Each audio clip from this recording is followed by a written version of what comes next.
tweet at the information that was there posted below. Introducing the players now in the bottom center, starting location. In the red, we have Marineking Prime. Not too far away in the center right starting location, the PVT legend, but losing that previous game, his ID is Party. Well, the pressure is on him now, Tasos. He tried for that all-in before, but did fall to the Marine pressure, unable to really show his stuff.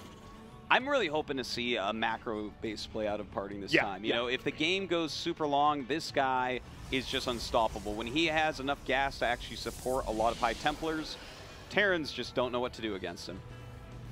Yeah, this is definitely a map. If I was the Protoss, I would play a very passive game.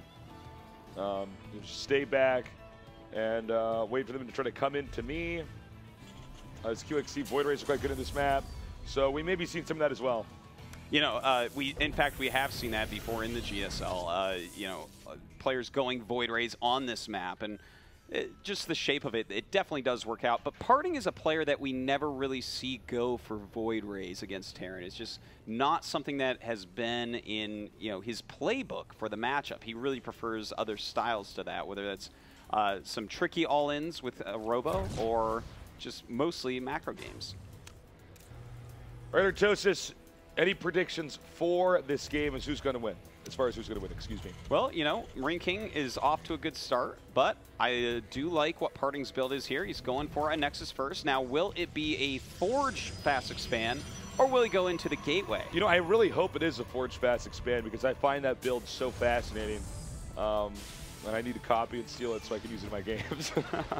Well, in fact, he's going for the Gateway one, but Marineking, even though he got scouted, put down the gases after the Pro was out of there. So right now, if I'm Parting, I might be thinking, oh, you know what, this is a fast expansion by Terran, but in fact, Marineking's doing something else. Now guys, again, participate in that poll that we just did a graphic up of. We really want to, there it is, thank you. We want to get your feedback.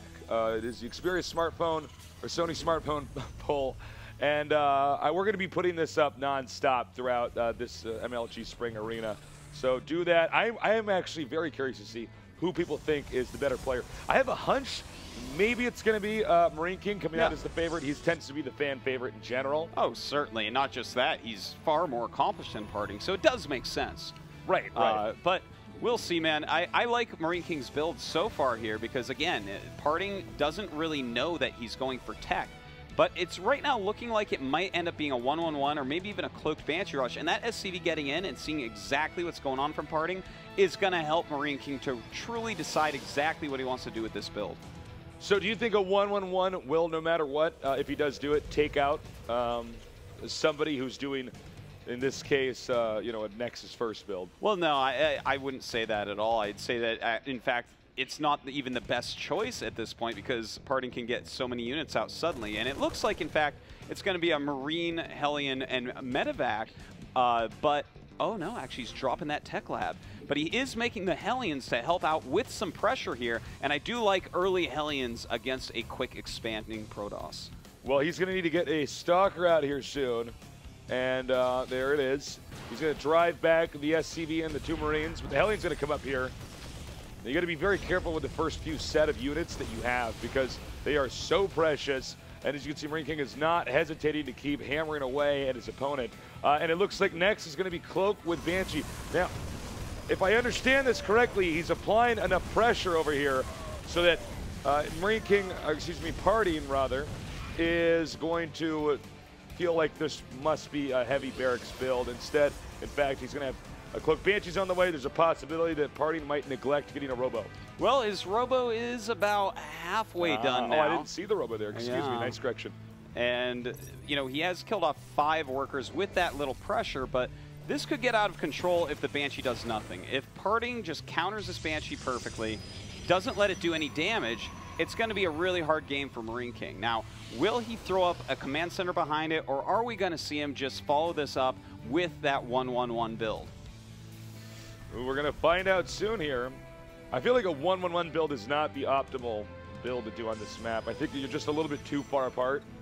Well, you know, if you do have a siege tank with siege mode, you definitely can, you know, stop units from actually going up and down the ramp, which can be very annoying. That's true. Especially if you have a medevac to put some Marines or Hellions up there to do a little bit of harassment with. But we'll have to see exactly what he's going for. He is making a siege tank, and the Banshee is now in the main base. The Banshee's going to get out about exactly the same time that Cloak is going to finish upgrading. And there we go. Cloak is, in fact, done. The Observer is pretty close by and will be coming back, so it doesn't look like Marineking's Banshee going to do too much damage, but it does get 6 kills so far. You know, I got to say, Marineking, although the Banshee is spotted by the Observer, he's doing a fantastic job of keeping the Banshee alive.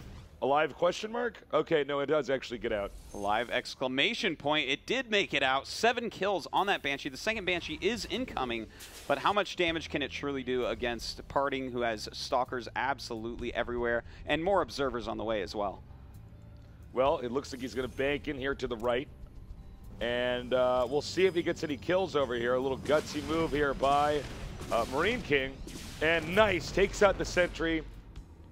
Well, that's a nice little move because he is moving out with his army right now, doing this little 1-1-1 build, using his Banshees, his Marines, and his Siege Tanks, and hopefully a few SCVs as well. I think we have at least a few SCVs coming through here. This game is going to end very soon now, my friends. It's either going to be Marineking steamrolling Parting, or Parting barely holding this off, and Marineking's economy being in shambles.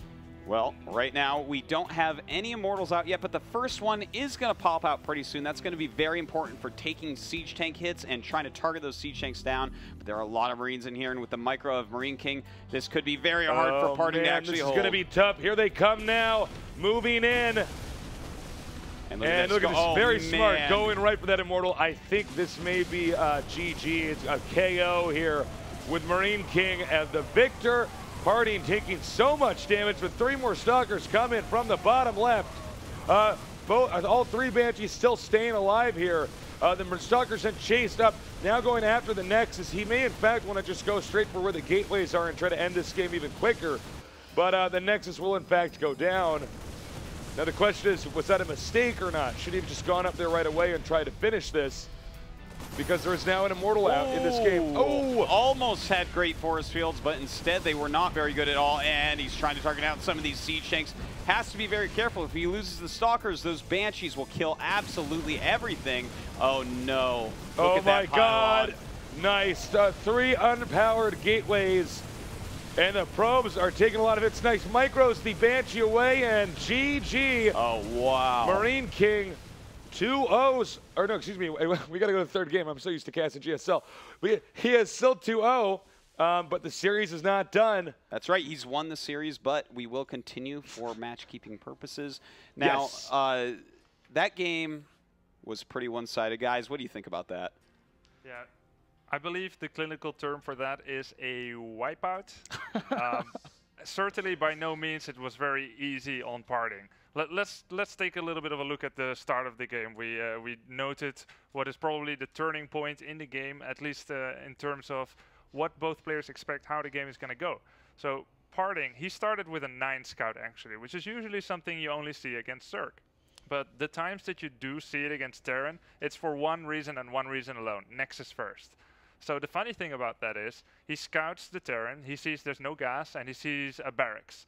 So basically, he's saying, okay, you're probably going to go for a no-gas expansion. Right, right. What happened is a little bit freakish, because he lost his probe to an SCV.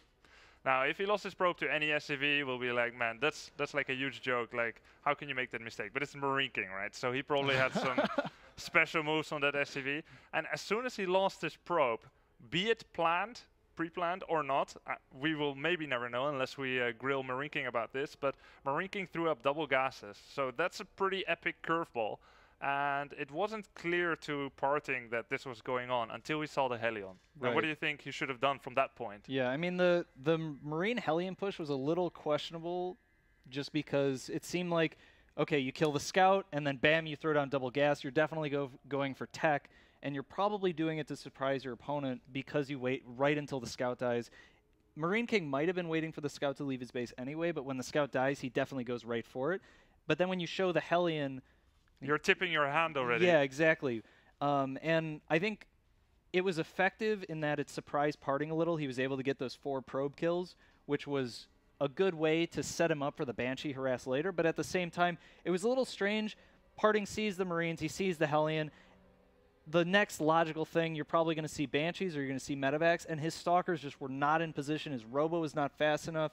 Yeah, and the rest of the game, of course, was a very quick 1-1-1, which was super effective, partly because Parting went for 4 gases, and that's a little bit too long game minded when you already have the idea that the opponent is playing very highly aggressively. So just as a closing note, I just want to say that tipping his hand with the Hellion early on seemed like a mistake, but when we saw how much mileage he got out of it, we had to say, okay, Marineking really knows how to control his units. And it was the same with the Cloak Banshee. I mean, the Observer was out half a second too late and still 7 probe kills and a sentry with that Banshee. So that set him up really nicely for the push, and he just played it almost perfectly, Marineking.